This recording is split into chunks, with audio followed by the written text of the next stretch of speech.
Okay, so first of all, thanks for giving me the opportunity to present. I'm Christian Olesen, Assistant Professor of Digital Media and Cultural Heritage at the University of Amsterdam.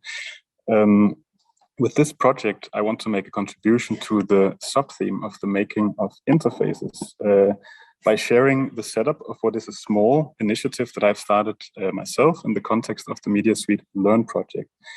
This initiative that I'm going to discuss aims to document and analyze in a historical tool-critical perspective the DARIAH Media Suite, which I'll tell more about in a moment, its interface, particularly in a tool-critical historical perspective with regards to its video annotation functionalities.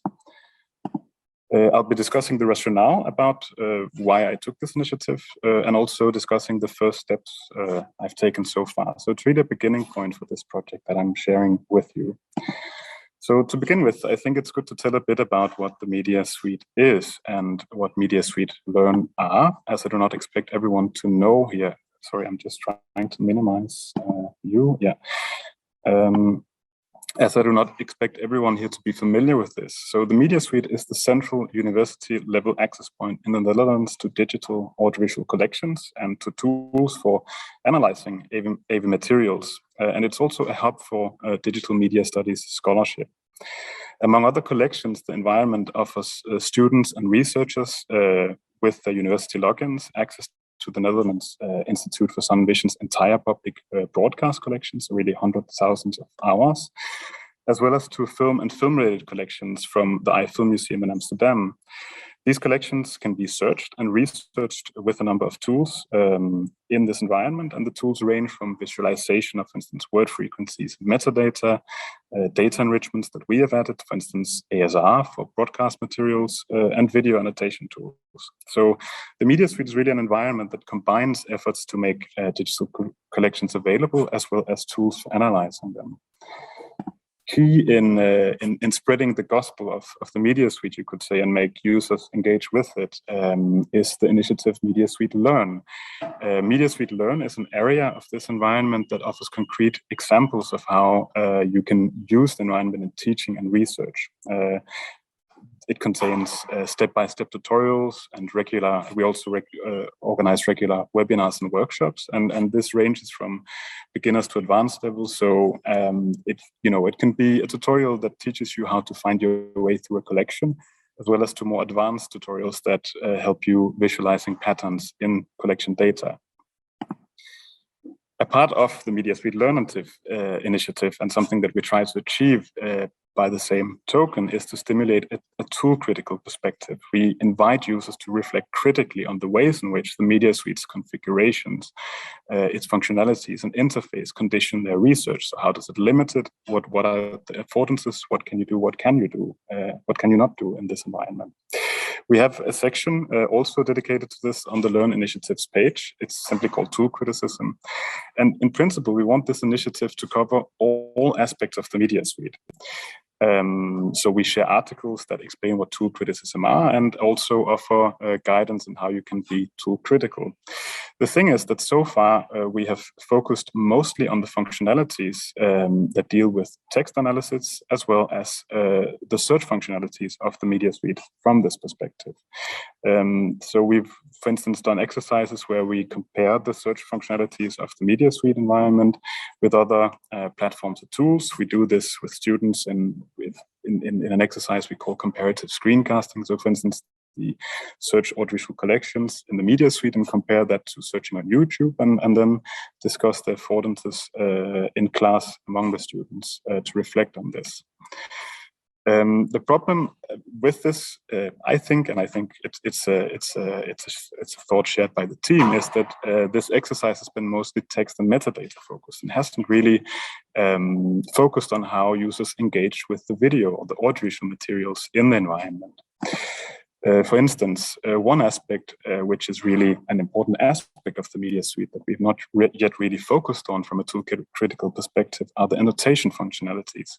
So the Media Suite has a quite advanced video annotation tool which allows users to create, save, and code segments of digitized audiovisual materials. So you can see an example here on the slide. This is a silent film from the Film theme that is being played back in the media suite in a personal user space. And in addition to playback, you can create segments, you can create multiple tiers, timelines, as well as add comments of different types, links, anything that you want to connect to this item. So it's really a very, there's a great degree of functionality built in this system that allows you to impose in some way your own interpretation of that item and connect it to other items and code it, so to say.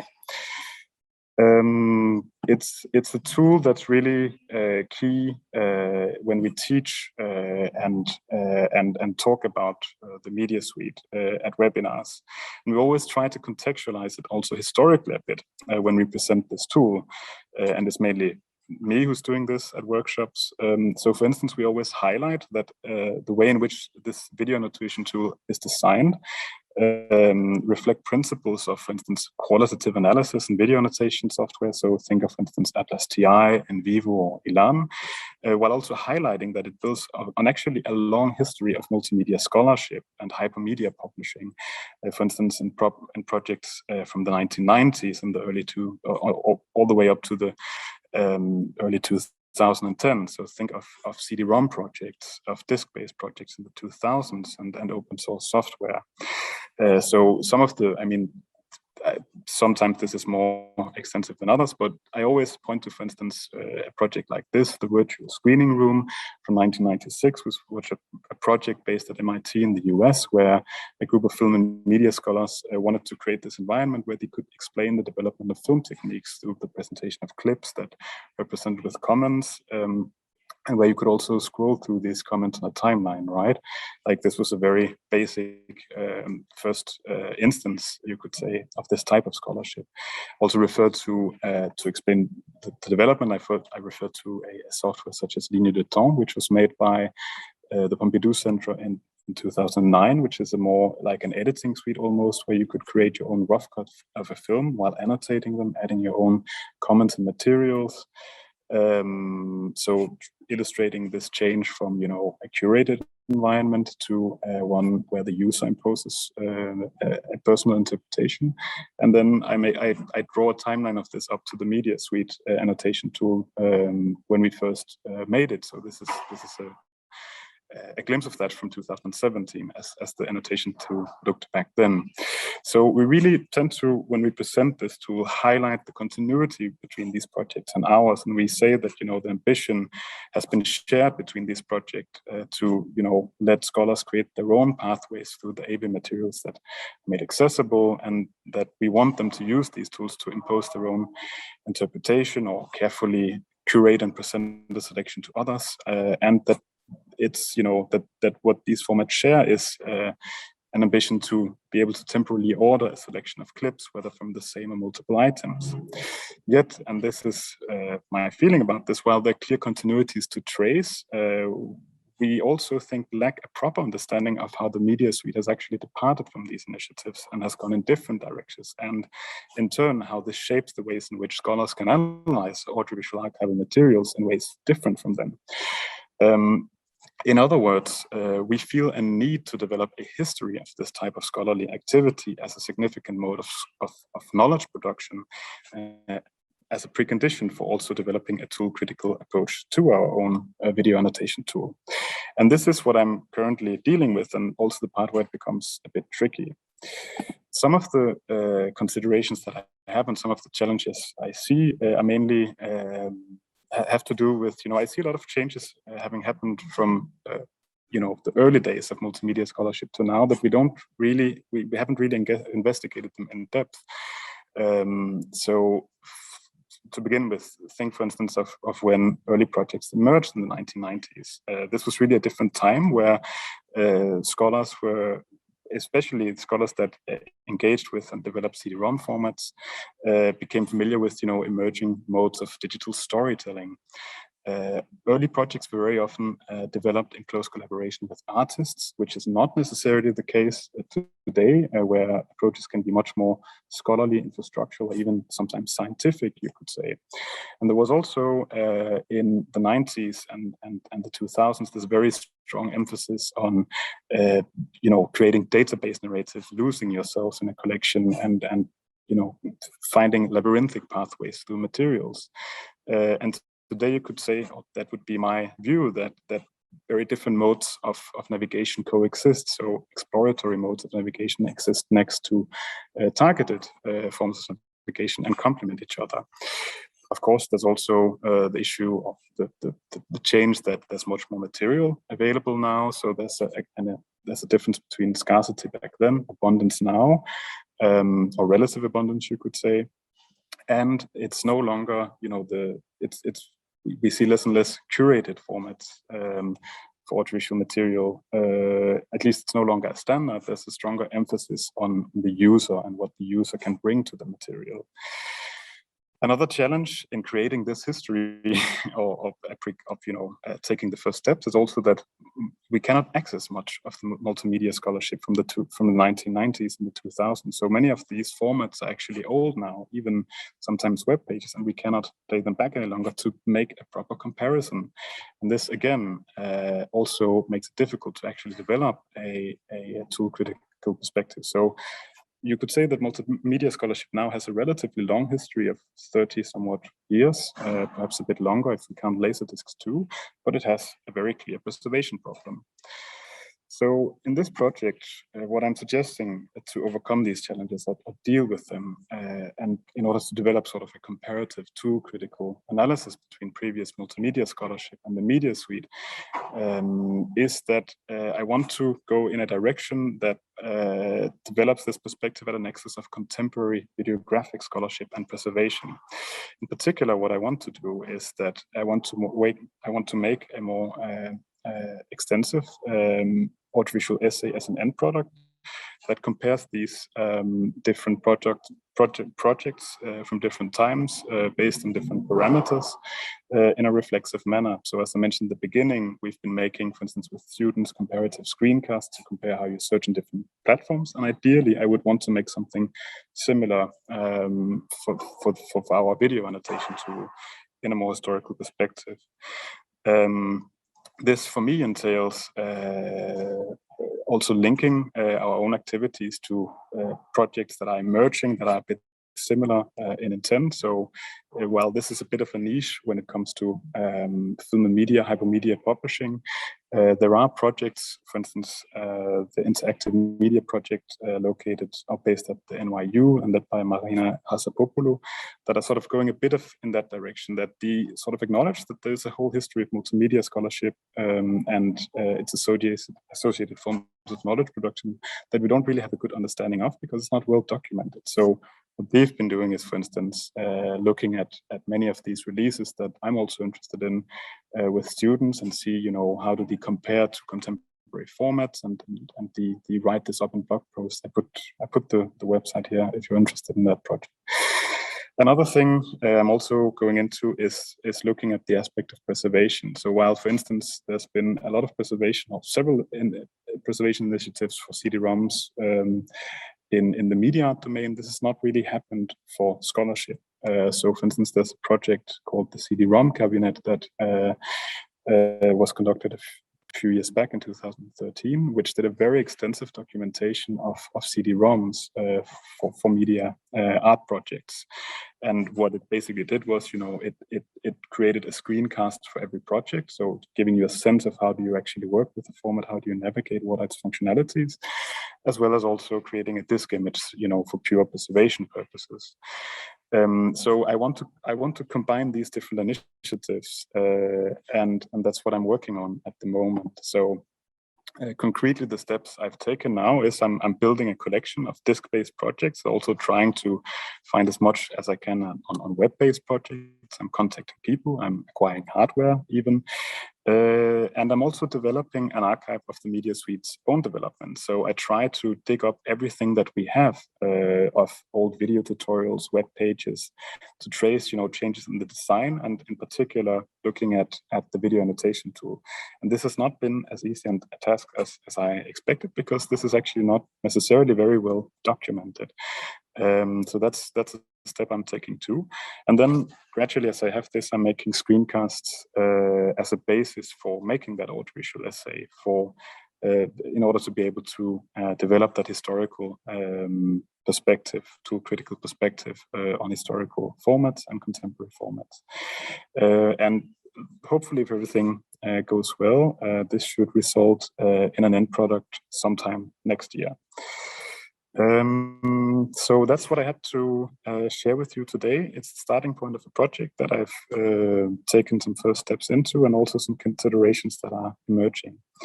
I'm interested in hearing your thoughts on this.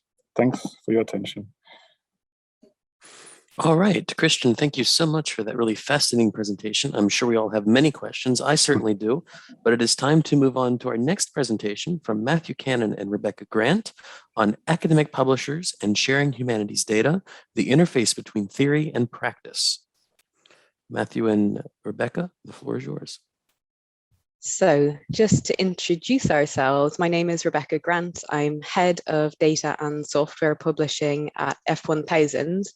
My background is in humanities research, so my degree is art history, and my PhD is in archival studies. If you're not familiar with F1000, we provide open research publishing platforms and gateways across disciplines, and that includes humanities and social sciences. The model is really about rapid publication and being very transparent and open in publication. So things like opening up peer review, really open research data sharing policies. I'll hand over to Matt to introduce himself. Yeah, hi everyone, my name's Matt. I'm the head of open research for Taylor & Francis Group. So if you don't know Taylor & Francis, we publish over 2,700 journals in all different research areas. And Routledge is the imprint that we use most frequently in the humanities. So you may know some of the books or journals that we publish in that area. As part of my role, I'm setting policies and helping develop workflows for all different areas of open research, including data sharing. And I'm a member of the Research Data Alliance, and there's also publisher advisory boards for groups like the Centre for Open Science and Fair Sharing, which is a repository catalogue. Rebecca and I saw the call for papers for the conference and the theme of interfaces, and we thought that there might be something to think about considering the publisher as an interface as research moves from an ideas and kind of people starting to do their research project through to a final published version, and the publisher acts as an interface in the middle of that, kind of adding PIDs and other metadata, but also linking citations and other research objects. And we'll talk more about the role that potentially publishers have as an interface in this way in the next 10 minutes or so. Thanks, Matt. Okay, so just starting to think quite broadly about where some of these data sharing policies are coming from. It's not just publishers who are a stakeholder in open research, of course, it's also funders and institutions. I think the move towards open research has really been driven by this need to evidence robust and reproducible research, but also increasing accessibility and reuse of research outputs, so things like open access publishing. And there are benefits for researchers too, so perhaps gaining higher impact for their research outputs when they're more accessible. We're also starting to see evidence of things like increased citations when data sets are shared, for example. I think usually I would have written this slide as open science, but speaking to kind of humanities people, that doesn't make sense. And I think that's kind of one of the things that we're trying to capture here. Like, there's a lot of policy being set and guidelines and standards that are thinking about research only as science. So what's the impact being on humanities researchers because of that? You might have noticed in the last few years, there are a number of kind of new initiatives cropping up at publishers in the context of open research. So open access is probably the one that you would be most familiar with. So openly accessible publications on the web, but also things like open peer review, where Peer reviews can be read and accessed alongside published papers, registered reports where a researcher will submit their hypothesis and study design for publication before they even start their research. And then at the bottom, things like open code and software, open materials, and then what we're focusing on, which is open data. So I think across the board, these open data policies are strengthening. So it's not just that stakeholders are introducing them, but also that they're getting stronger over time. So in the context of academic publishing in the last few years, publishers like Elsevier, Taylor and Francis, Springer Nature, Wiley have all brought in these relatively stringent data sharing policies. There's also been some work done at the Research Data Alliance to bring publishers together and to try and align these policies across publishers. So there had been a bit of divergence in terms of what publishers were asking authors to do. So trying to bring that back together. And then, of course, these types of policies are strengthening across funders as well. So I just picked a couple of examples, but for example, researchers funded by Horizon Europe are required now to share their data openly. So just thinking about what these research data policies of publishers look like, I picked Taylor and Francis as the example. If you have not come across these before, generally speaking, academic publishers will have a set of policies, and a journal may have one of these. So they range from well, what we have here is a basic policy that encourages authors to take action, all the way up to Taylor and Francis, what's called open and fully fair, where researchers are required to do certain things in order to publish in that journal. And you can see on the left-hand side, the types of requirements on authors are things like providing a data availability statement, providing a persistent identifier for data sets, citing data in reference lists, and applying open licenses. So why were we talking about this in the context of interfaces? I think because publishers maintain this version of record, which is the version of a researcher's publication that's been through peer review, that's been copy edited, that's been made available through a journal. This is the version that we know. Other researchers prefer to read and cite.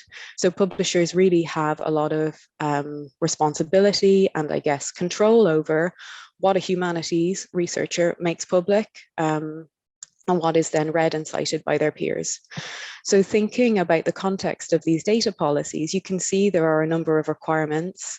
So things like data citation that don't necessarily make sense to a humanities researcher. It's certainly something I had never come across before when I was publishing.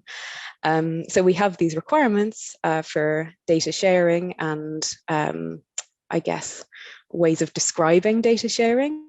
And if you as a humanities author don't comply with these, you actually might not be able to publish in a journal. So coming to a journal, if you're not compliant, you might face something like desk rejection. So your paper just never goes out to peer review. Perhaps you go to peer review, but you don't pass, your peer reviewers don't pass you through peer review.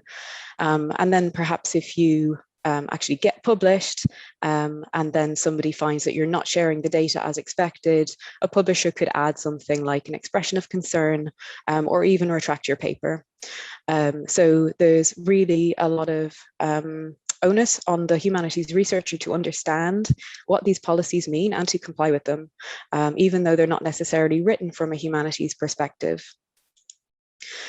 So we've talked a bit about humanities data, but I haven't really defined what that means. If you're reading the Taylor and Francis data policy, the definition that you'll see is any data and material supporting the results or analyses presented in the paper.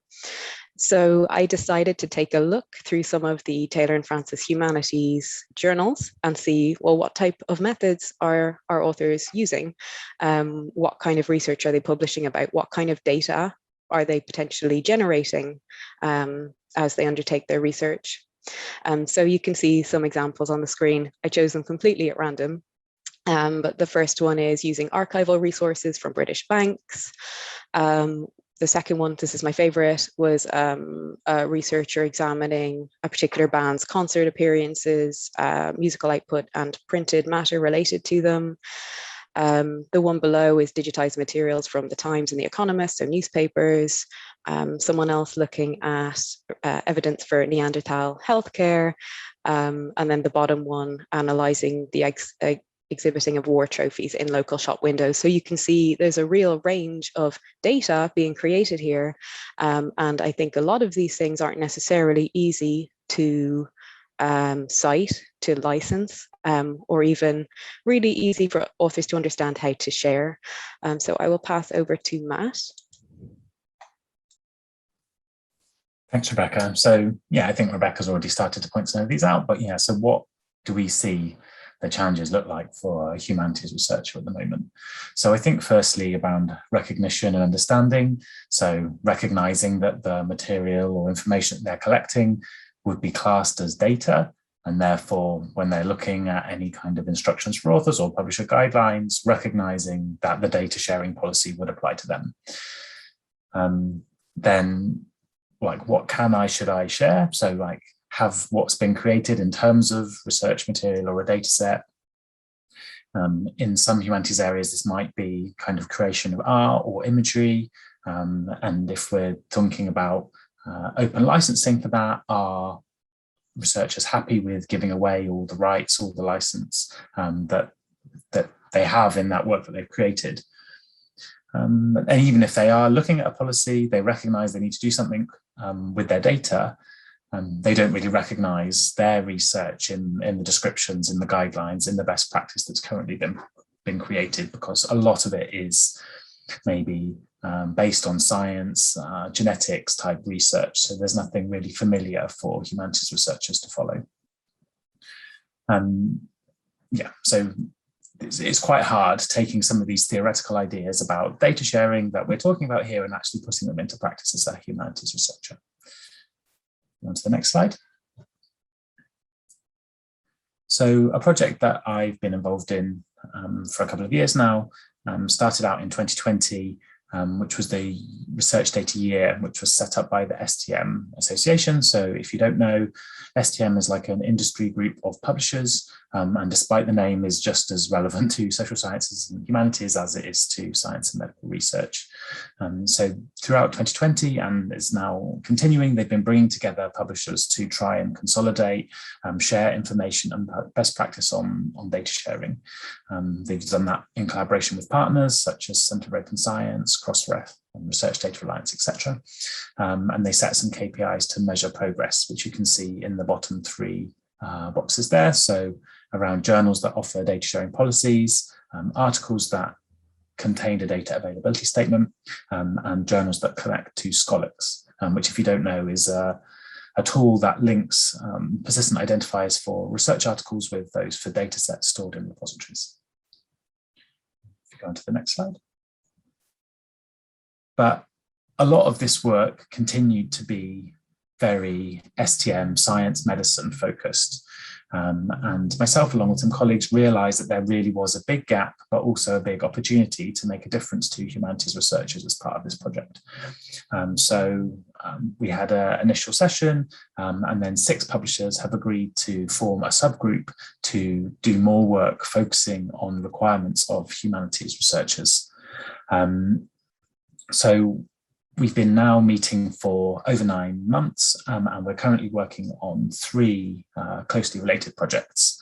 So first is going to be a schedule of interviews that we're going to look to hold with journal editors, but also publishing partners, getting more information about experiences, barriers, challenges of working with data as a humanities researcher. We're then going to look to hold or post a survey to try and get more to the researcher level, to get their input on similar topics. And currently the idea is that we'll use the feedback that we get from these outreach activities to create a kind of handbook or some sort of resource that we can use to help researchers on publishing with humanities data. The idea currently is this is going to be publisher neutral, like a general book/resource that anybody could use to help with this. But we're also very aware that we want to be contributing to existing efforts and documentation rather than duplicating work that others have done. So if we move on to the next slide. And you have about a minute left. That's great. So a couple of the things that we found so far that we think are fantastic resources that we really feel deserve more exposure.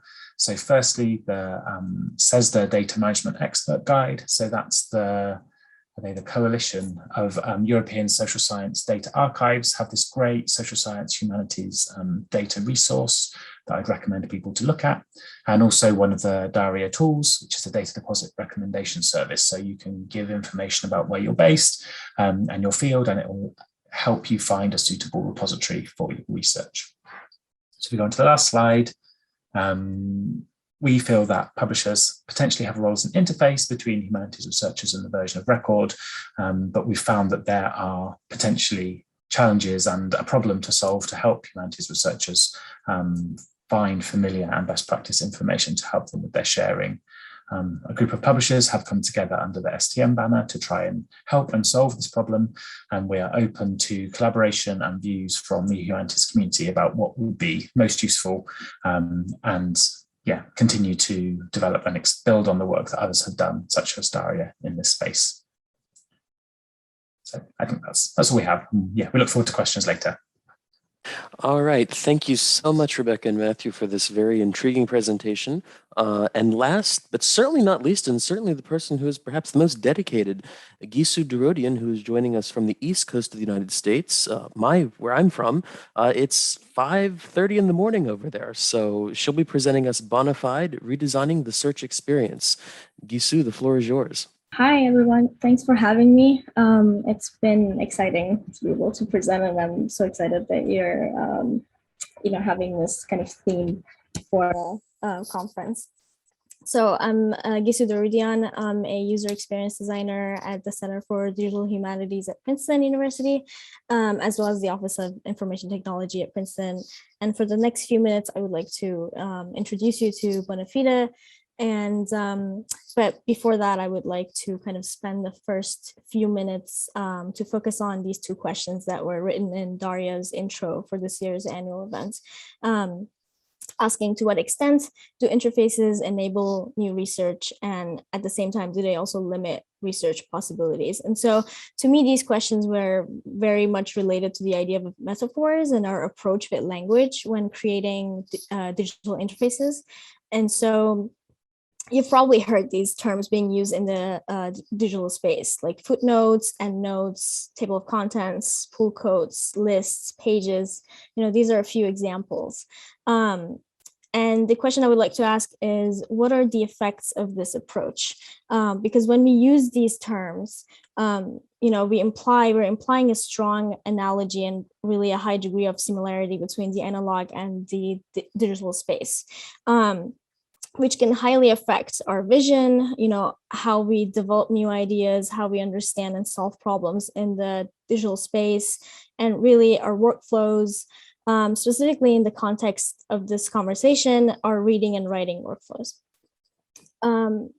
So an example of this would be, Ted Nelson's criticism of the concept of pages in the digital space.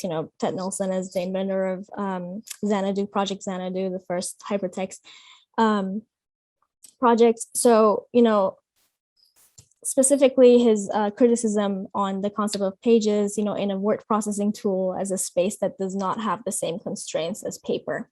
Another example would be, the feature that our team at the CDH has created called Contextual Notes in the Star Wars projects, which is a research periodical. And so this contextual note feature, is an alternative way of, navigating through what we call endnotes and footnotes in the analog world. So these are a few examples. And then the example that I want to focus on mainly is Bona Fide. So kind of rethinking lists and you know, like lists of results in search engines and how that's affected our experience with search tools. So this is where I want to focus on Bona Fide. Bona Fide is a knowledge constructor. It's a different way of thinking about search engines. So it focuses on the conceptual relationships that exist among sets of search results. And it utilizes the concept of intimal mesh by Gordon Pask, which was developed in the 1960s, which is a way of representing knowledge, you know, and where like 3 or more unique distinct words or phrases that can be used to describe a topic are put together. And these phrases or words need to be used in a sentence to describe that topic. So the question that's been the driving force of this project is, when we use the search engines of today, how can we form a question about a topic or discipline with which we are unfamiliar? How can we kind of change the way we see the space? Because current search engines work well when we have the language to form a question, but they do not empower us to expand our language and broaden our knowledge beyond our disciplines to guide us asking new questions. So I would like to show you briefly how Bona Fide would work. What I'm about to show you is kind of a skeleton view of the concept first. So the idea is that you would ask a question about a topic that you kind of know nothing about. So here I'm asking this question as it was a topic I was unfamiliar with as a graduate design student a few years ago. So as the answer to this question in Bona Fide, what I would get is rather a number of you know, representations of results. Each of these is an intimal mesh. Each contains a series of articles. As you know, and as someone who knows nothing about this space I'm getting into, and I prefer to begin by seeing the relationships among topics first, because this way I have more control. And I can look over these intimal meshes and say, oh, well, like I know each of these words and what they mean and how they're related. And here, like in this space, I know, you know, I don't know much. I don't know any of the words, or I'm not sure how they're related. But here, for instance, is a space where there's a combination of what I know and something I don't know. So, you know, this feels like the most comfortable place to start. And so if I select this, you know, then I would be kind of shown the series of articles within that cluster.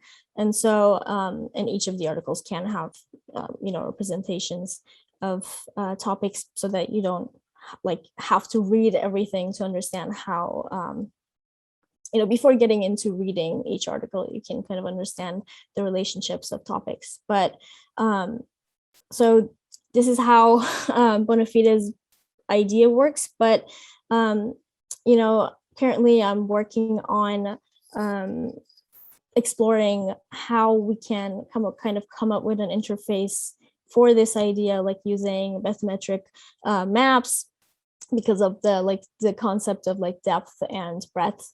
But yeah, so I'm still kind of in the process of a research and exploration for interface for this.